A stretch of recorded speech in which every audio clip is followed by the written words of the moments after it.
बहुत बहुत स्वागत है मेरे इस चैनल पर दोस्तों। अगर आपकी प्रेगनेंसी रुक गई है तो संभवतः ये लक्षण तो आपको दिखेंगे ही दिखेंगे, क्योंकि बहुत सारी महिलाओं को ये लक्षण पहले महीने से ही दिखने शुरू हो जाते हैं। और वो लक्षण क्या होता है? वो होता है उनके किसी एक अंडाशय के तरफ दर्द या क्रैम्प महसूस होना। अब ये क्यों होता है, ये क्या लक्षण है, चलिए इस वीडियो में पूरी डिटेल से जानकारी लेंगे। जैसे कि वो होता क्यों है, तो जब आपके एक अंडाशय से अंडा बाहर निकलता है तो फेलोपियन ट्यूब उसको सक करके अपने ट्यूब में लाती है। अंडाशय तक रुकी रहती है और फेलोपियन ट्यूब उसको शक करती है, वाइब्रेशन होता है और वो आपके ट्यूब तक आती है। जब वो फर्टिलाइज़ करती है, फर्टिलाइज़ क्या होता है, तो जो एग और सेल आपस में मिलते हैं उसे हम कहते हैं निषेचन होना या फर्टिलाइजेशन होना। तो जब फर्टिलाइज होती है तो ये जो पहला स्टेज है फर्टिलाइजेशन का, ये एम्ब्रियो को बनाने में पहला स्टेज है। और फर्टिलाइजेशन से ही आपकी प्रेगनेंसी रुकने का 50% काम पूरा हो जाता है।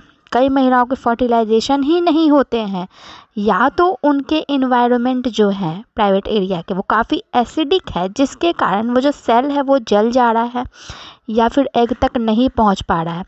अब ये क्यों होता है? ये उन महिलाओं को होता है एसिडिक प्रॉब्लम जिनके रिपोर्ट्स तो नॉर्मल आ रहे हैं, कोई भी फर्टिलिटी इशू नहीं है, तो उनमें ये प्रॉब्लम होती है एसिडिक वाले, जिसमें कि सेल जो है इन्वायरमेंट फ्रेंडली नहीं है और वो सर्वाइव नहीं कर पाता है। इस वजह से एसिडिक नेचर होने की वजह से ओवुलेशन के दिनों में फर्टिलाइज नहीं हो पाता है, वहीं पे वो मर जाता है। तो अगर सब कुछ सही रहा तो फर्टिलाइज होगा। फर्टिलाइज जब होगा तो जिस भी साइड में आपका एग जो है वो रिलीज़ हुआ रहेगा, फर्टिलाइजेशन के समय हल्की हल्की सी क्रैम्पिंग महसूस होगी। फर्टिलाइजेशन में क्या होता है, जाइगोट का निर्माण होता है और ये जाइगोट अब धीरे धीरे टूटने शुरू हो जाते हैं, यानी कि सेल्स में डिवाइड होने शुरू हो जाते हैं। पहले 2 सेल्स में, फिर 4 में, फिर 8 में, फिर 16 में, फिर 32 में, इस तरीके से वो सेल्स में डिवाइड होने शुरू हो जाते हैं। ये डिवाइडेड सेल्स ही एम्ब्रियो का निर्माण करता है। और इसमें कितना समय लगता है? इसमें लगता है 6 से लेके ओवुलेशन के 6 से लेके 12 दिन का समय लगता है। और ये एम्ब्रियो जाके आपके गर्भाशय की में एक दीवार बनी होती है, वही दीवार झड़ने लगती है तो महिलाओं को पीरियड्स आते हैं, तो उस दीवार पे जाके वो चिपक जाता है। जैसे ही वो चिपकता है उस वक्त भी हल्की हल्की सी क्रैम्पिंग कई महिलाओं को महसूस होती है।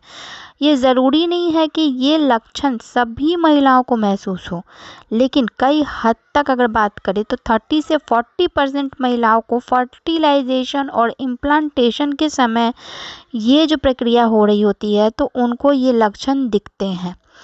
इसलिए अगर ज़रूरी नहीं है कि आपको लक्षण नहीं दिखे तो प्रेगनेंसी आपकी नहीं रुकी है, ये बिल्कुल भी ज़रूरी नहीं है। तो मैंने बोला 30% सिर्फ। जाते जाते वीडियो को लाइक, चैनल को सब्सक्राइब।